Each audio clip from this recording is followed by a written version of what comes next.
Tell us exactly what happened with Miss Drysdale. Well, I come around the side of the house, and I see this here lady fighting with a furry-looking varmint. Turned out it was Miss Drysdale. No, Uncle Jed. It was a fox. The lady was Miss Drysdale. Oh, yeah. So I grabs up the shotgun, and I says, "Step aside, lady, and I'll shoot it." Well, instead of that, she whipped around and throwed that thing in the air. Well, I shot it on the fly with both barrels. Blew my wife's fox fur to shreds. I wonder if she fainted dead away. I caught her just in time. The chauffeur had to help me get her into the car. She was out like a light. She was stewed to the gills. You said it took 2 men to get her back in the car. You know, Jethro, could be that there fox was Miss Drysdale's pet. Why in tarnation would she want a sneaky old fox for a pet? 'Cause them kind of people are liable to do anything. What kind of people? Ask your pa. Well, I reckon I can't protect you from the ugly side of life forever. You see, Miss Drysdale is what city folks calls what was her husband called it, Granny? Hypochondriac. Yeah, that means she drinks a little. A little? Her own husband said her bedroom was full of bottles.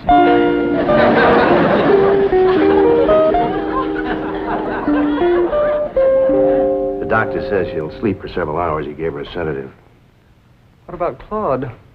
Oh, she insisted that he have a sedative, too. Poor dog, he's probably the first canine hypochondriac. Well, let's be thankful for one thing, Mr. Drysdale. What's that? The tree outside the window. It completely obscures her view of the Clampett estate. Yes. And if that tree should ever lose its leaves and she gets one look at those hillbillies... It shall not happen. The Clampetts have agreed to accompany me to Palm Springs. Fine, fine. Now, you keep them there until I get Margaret back to Boston. Can do, and will do. Maybe it's for the best that you know about that poor woman next door, Ellie. Now you can pitch in and help us get her cured. Yep. I'll need you to help find the makings from a sobering up mash. That's what I'll give her first. But Miss Jane said she was taking us to Palm Springs. Folks don't run off and leave the neighbors when he's in trouble. What are you going to need for your sobering up mash, Granny? Well, most of the stuff I got. But it takes pecan root, wretchweed, sourdough, skunk oil, chimney soot, spider webs, horse mint, snake wort, pepper leaves, chicken gizzards, stump water, coal oil, slippery elm ooze, and turpentine, and a few more things that's secret. Oh, and the biggest toad you can find. Granny, you use a live toad? That's just for testing. I give it a swaller to see how far it jumps. Last time Granny used a sobering up mash, set a new record. Clean over the top of Vernie Bradshaw's clothesline. That's tall jumping for a toad. Oh, this wasn't no toad. This was Vernie's husband, Homer. It was him Granny was sobering up. Well, Ellie, if you're going out in the brush hunting stuff for Granny, you'd best put on some old clothes. Okay, Pop. Well, let's get it going.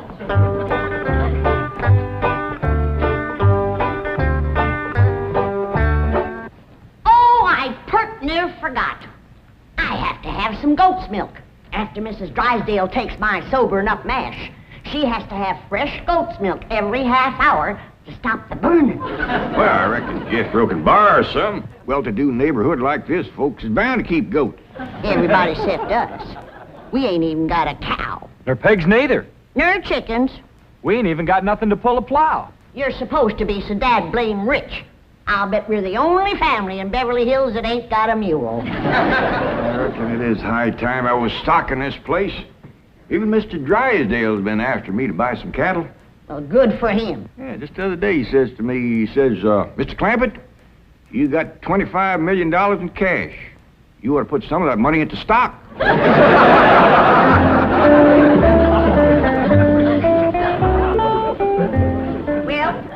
we better get busy now if we're gonna find...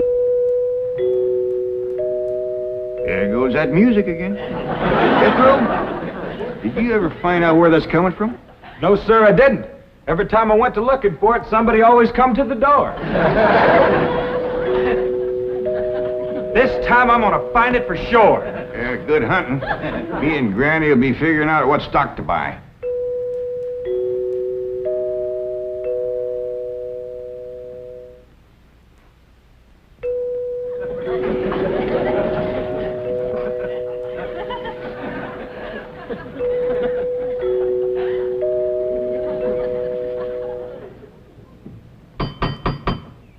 Doggone it, never failed. Howdy, Miss Hathaway. Oh, please stop calling me Miss Hathaway. Now, if I can call you by your first name, Jethro, surely you can do the same for me. But, Please? well, howdy, Miss Jethro. How about calling me Jane? I like that better. Well, are we all set to leave for Palm Springs? No, ma'am. Uncle Jed and me's going to town and buy some stock. Stock? Yes, ma'am. Mr. Drysdale, he told Uncle Jed he had ought to put some of his money into stock. He dictated a memo on that. But you needn't waste time driving into town. You can order your stock by telephone. Now, here are Mr. Drysdale's recommendations. He doesn't want your Uncle Jed to get a bum steer. Oh, Uncle Jed, he wouldn't buy no bum steer. They should be cautious in the bull market. You gotta be careful with cows, too. Jethro, you have the most delightfully bucolic sense of humor. Now then, would you like to ride to Palm Springs with me, or would you prefer to drive and meet me there? Jethro? Oh, yes, ma'am. Would you like to drive your own car? Oh, yes, ma'am. I like to drive. Very well. I have typed out explicit directions. I've even drawn a map showing the exact location of the hotel. They have a lovely pool, and... Jethro. Oh, yes, ma'am. I'm taking a bikini to Palm Springs. Is that faster than a train? Jethro, you dear naive boy. You shall see when we go swimming. You Tarzan. Me Jane. No, ma'am. I'm Jethro Bodine. I almost hate to see you change. I ain't gonna change. Oh, yes, you will. Under my tutelage, you will become an educated man of letters. Someday I shall introduce you as Jethro Bodine. B.A., M.A., Ph.D.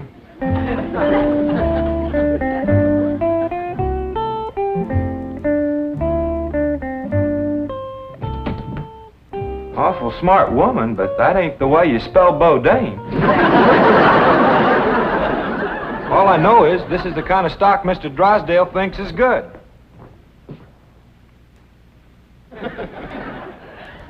What does that say? IBM. What's that spell? IBM.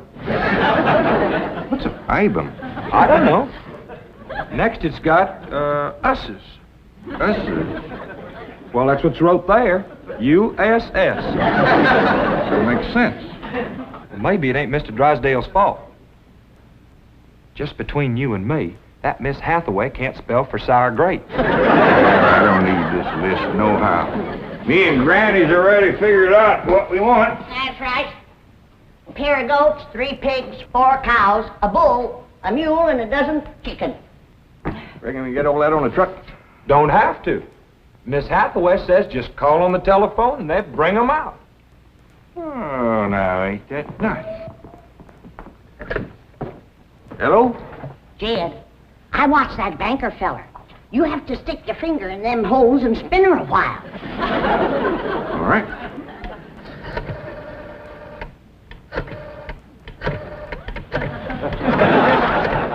Reckon that ought to do it. Operator. Oh, howdy, ma'am. This here is Jed Clampett. I'd like to buy some stock. What number do you wish?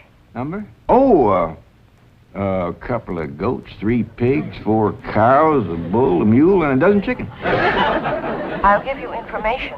Well, thank you, ma'am. I appreciate all the information you can give me. It's the first time I ever bought stock on the telephone. Perhaps I'd better connect you with a supervisor. 2 heads is better than 1. Supervisor speaking. May I help you? Well, thank you, ma'am. This here is Jed Clampett. I'd like to buy some stock. Do you know the number you wish to reach? Well, that's more or less up to the animals. But the number I want to start with is a couple of goats, 3 pigs, 4 cows, a bull, a mule, and a dozen chickens. It sure is a dandy pen, Jethro. As soon as Ellie gets back from the Drysdale, she can milk this here goat.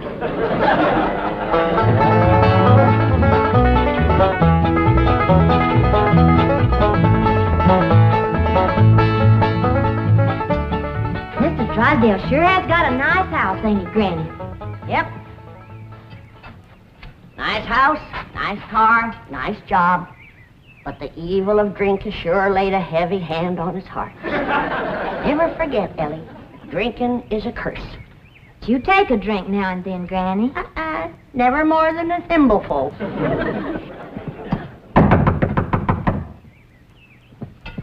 Oh, Ellie, you might have to hold Mrs. Drysdale while I spoon my sobering up mash down her. I'll throw a double scissors and an arm lock on her. Just so you don't cut off her wind if she can't breathe. Yes? Howdy. We've come to see Miss Drysdale. I'm sorry, madam, but Mrs. Drysdale cannot be disturbed. Are you her kin? I'm a butler. Oh, that must have been her maiden name. You were taking care of her, are you? I am a butler, madam. Well, I'm glad to see that her family ain't ashamed to help her. Whom shall I say called? Well, this here's Granny, and I'm Ellie Mae. Paul and Jethro would have come too, but they're busy with the cattle. Very good. Hold on now. We've come to see Miss Drysdale. Mrs. Drysdale is indisposed, madam. She is not receiving. Oh, still sleeping it off, huh? Well, when she comes to, you just spoon half of this down her and then stand back. Yeah, she'll commence to doing some tall jumping. Won't bite you. We'll be back later with the goat's milk. Want me to stay and help you do for Miss Drysdale? We are managing, thank you. Are you doing the washing and the cleaning and the cooking for her? Certainly not. Oh, just letting it pile up on her, huh? Madam, I am a butler. Oh. Want me to haul him out of there, Granny, and wrestle him down? Kin folks have certain rights. Family comes first. He sure is proud of that family name, ain't he? Yeah. To hear him talk, the butlers don't get wet when it rains. Did you say something, dear? Well, speak up, dear. Can I get you something? Come in. I beg your pardon, sir. The butler said some people from a ranch brought this for Madame. From a ranch? Well, he said they mentioned cattle. They called themselves Granny and Ellie Mae. The Clampetts. They haven't gone to Palm Springs. Jethro, get him in through that gate.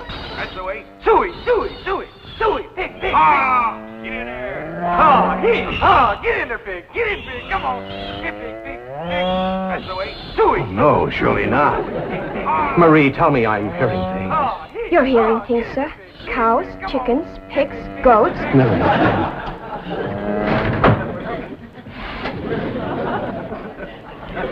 Anything I can do, sir? Pray, Marie. Pray.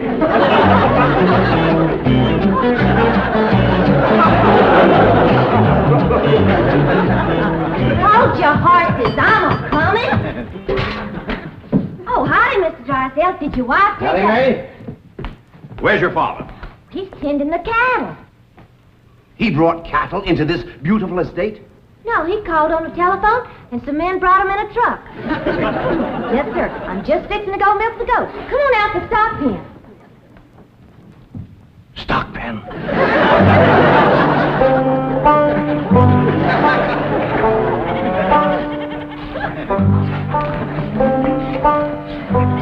Yes, sir, Mr. Drysdale. I finally took your advice and put some of my money in stock. How's that goat milk, Ellie? Just fine, Pa. You Sure is a dandy pen, Mr. Drysdale. Yeah, good stout fence around outside. Of course, that one across the middle ain't so much. Bulls already jumped it twice and ain't even mating season.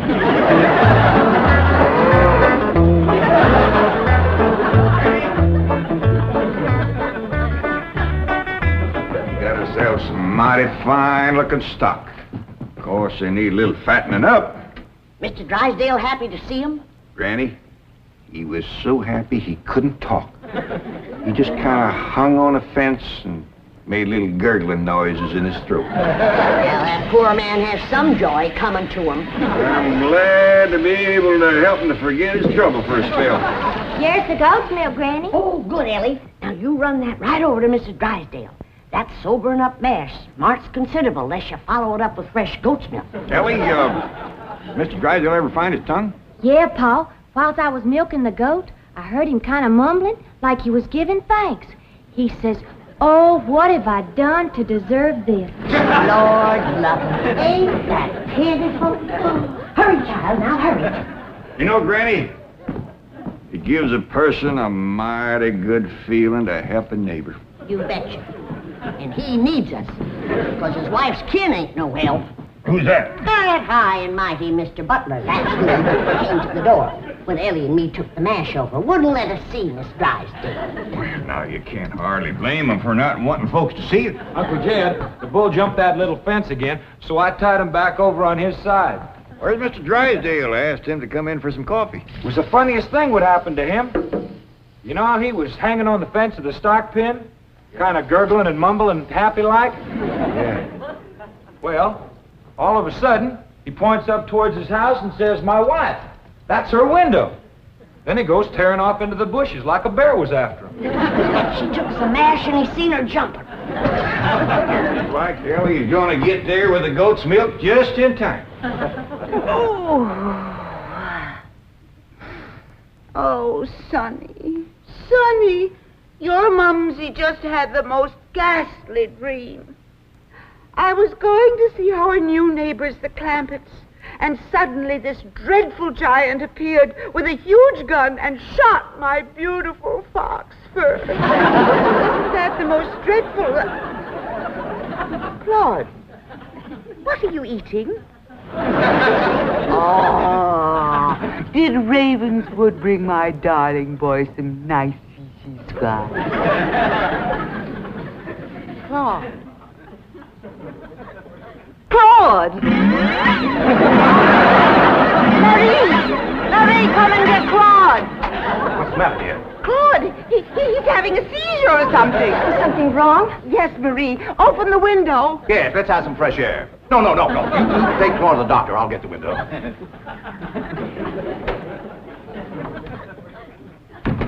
Well, darling, how do you feel? Dreadful. My nerves are shattered. Open the window, dear. Well, it might not be good for you, Margaret. Oh, don't be silly, Milburn. I need oxygen. Besides, I adore the fragrance of that jasmine that grows on the fence of that tennis court next door. Now, open the window. All right, dear, but first I have a surprise. Surprise? Don't move. I'll be right back. Granny, that there butler fellow wouldn't let me through that door again. And he wouldn't take this milk, neither. Why not? He said he wouldn't touch nothing more from us without it was sterilized. What's sterilized? Oh, we had that in school once. That means soaked in alcohol. Alcohol? Appears to me like Mr. Drysdale's got two drinkers on his hands. Mrs. Drysdale must be in terrible shape. Fighting mean. Scratching and clawing people and everything. How do you know? I heard her yelling and screaming clean from upstairs.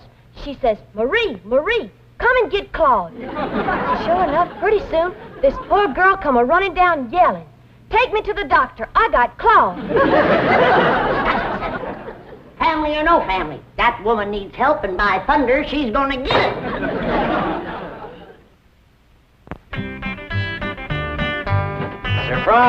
Surprise! Milburn, have you taken leave of your senses? You know I'm much too nervous to watch television. But, darling, the doctors in Boston said your nerves were just fine. Those Boston doctors. They had the audacity to tell me that I was perfectly healthy. I said, I'm not paying you all that money to tell me I'm healthy. Milburn, I do not want to watch television. Well, you don't have to watch it, dear. Just listen. There's an exciting Western on. Western? Milburn, shut that off and open the window. I will. Oh, there we are. Milburn, are you going to open the window or am I? I am, dear.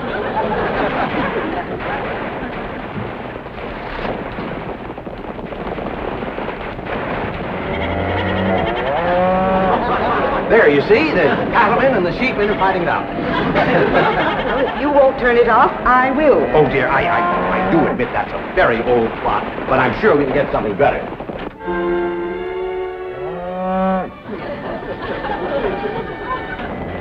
That medical program, go back to that. Well, don't you think that's a bit depressing? I want the medical program. All right.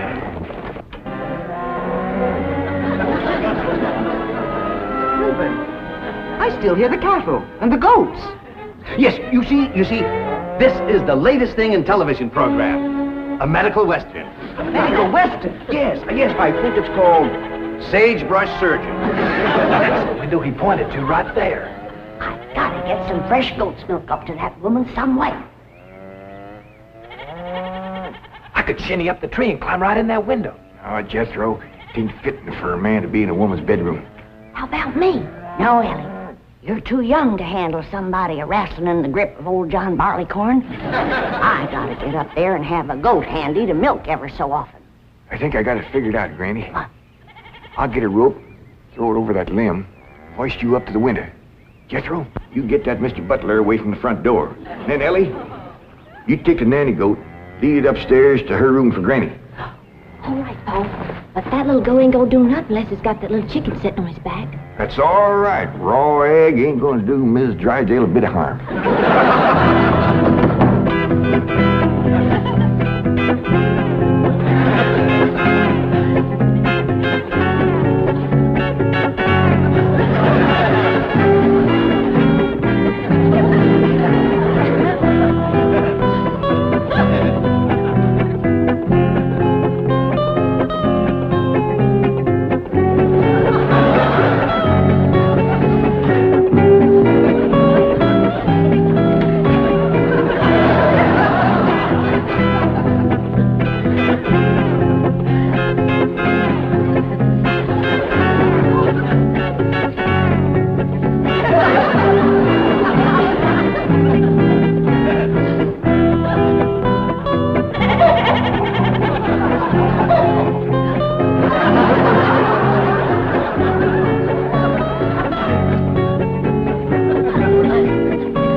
Margaret, what are you doing? Packing. I'm leaving immediately. Oh, don't leave me. I love you. I love you too, Milburn. Why don't you come to Boston with me? You haven't seen Sonny for a long time. I don't understand. Why have you suddenly decided to go back to Boston? To see those doctors. Let them dare to tell me now I don't have a nervous condition. I'm even having hallucinations. It's wonderful. Hallucinations? I just saw a witch fly by that window, and there's a goat in the bathtub with a chicken riding on its back. Oh, you couldn't see them, dear. Only someone with my shattered nervous system. There goes the witch again. Oh, Milburn, I'm the happiest woman in the world. It's marvelous. Wait until those doctors hear this. Can't get in the attic and she won't open the window. Heist me up again. Here, Milburn. Let's have a vitamin toast to my coming triumph.